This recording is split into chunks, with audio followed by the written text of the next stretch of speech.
Now we begin our humorous portion of the meeting, humorous contest. And this is a chance for everyone to exercise their skills in Toastmasters in an entertaining way. And we have our very wonderful contest chair this evening. Before I introduce him, he gave me a little bit of information before. He actually works for the city. Very appreciative of your presence here, and without the contestants, without the participants, and more so, without all the helpers from the district and the area that came to help, and this wouldn't have happened. We just provided the facility, but it took a lot of people to make it happen, and we're very thankful. Like Murphy's Law states, sometimes, in addition to the one you mentioned, everything that could go wrong sometimes go wrong. So far we're doing great, I think. Yeah. Great job. When I walked out of the house, I figured, well, I have 1 extra minute. I'm going to go take out the trash and then get over to the contest. And as I walked out of the side garage door, I walked right through a big old spider web. But then I figured, okay, I'll just look at the mirror and then I just take it off. And I looked at the mirror and I couldn't distinguish that from my gray hair. We eat samurai sushi buffet. And then we came home and I stacked clean laundry in their 2 dusty cars. I hugged my bears and I gave them my motherly advice. Those 2 muscly bear cubs hugged me back and said, "Take care, Mama," and they drove off. I waved goodbye, knowing that my window into their world was going to be reduced to text messages, Facebook, the occasional YouTube clip, but no phone calls. They'd have no time for that. And I stood there knowing that mothers across the country were waving those goodbyes, and many of them are waking up now to quiet, clean, empty nests. I am not one of them, because I am Dogma. Yes, fellow Toastmasters, guests, I am my dog's mom.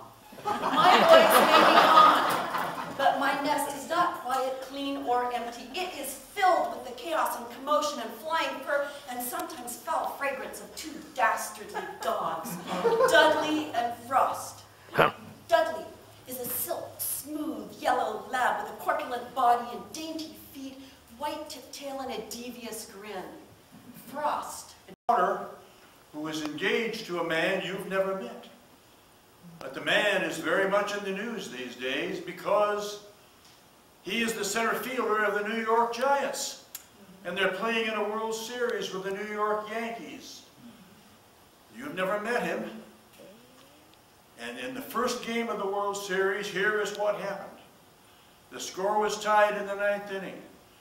And her intended, whose name really was Casey Stengel, he was the oldest man on the team at 32, came to the plate and hit an inside the park home run.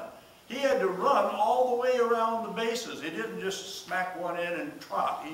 He ran all the way around the bases and slid in safe with the winning run.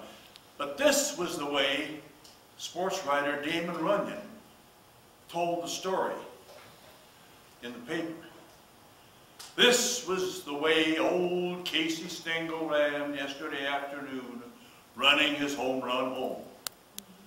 This was the way old Casey Stengel ran, running his home run home. Got it. Hey, driving stick is kind of like playing a video game. Mr. Toastmaster, fellow Toastmasters, most honored guests.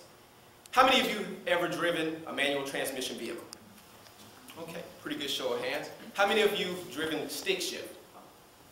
The same hand should have went up. They're the same thing. Hey, trick question. So, I thought myself that I knew what I was doing, but that wasn't the case.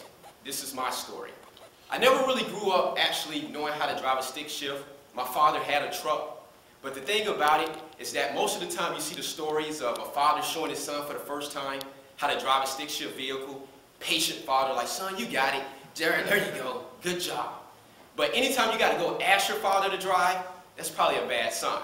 So one day I decided I'm going to go talk to my father and get on to drive. So I went to him and said, "Dad, can you show me how to drive?"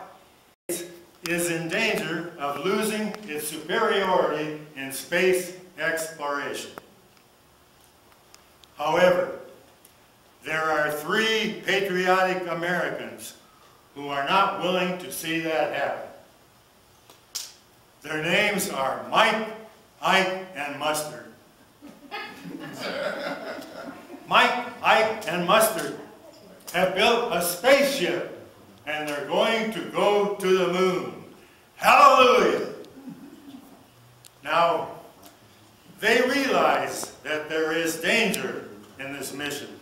For instance, they could become stranded on the moon and not be able to make it back to Earth. So Mike and Ike bought pretzels and champagne so they could spend their last hours on the moon in case they become stranded. Mustard went to a Catholic priest, and he asked that priest, would he please admit it? Their children, their son need a wife, their daughter needs a husband. I don't even, how do my parents know I need a husband? I don't even know it myself. The story of an arranged marriage took place more than 10 years ago. Surprisingly, it took place in America, and it is in my home. The story began with a friend of my mom, Miss Lake. She called my mom and said her family were going over to visit my house. My mom was surprised, but she didn't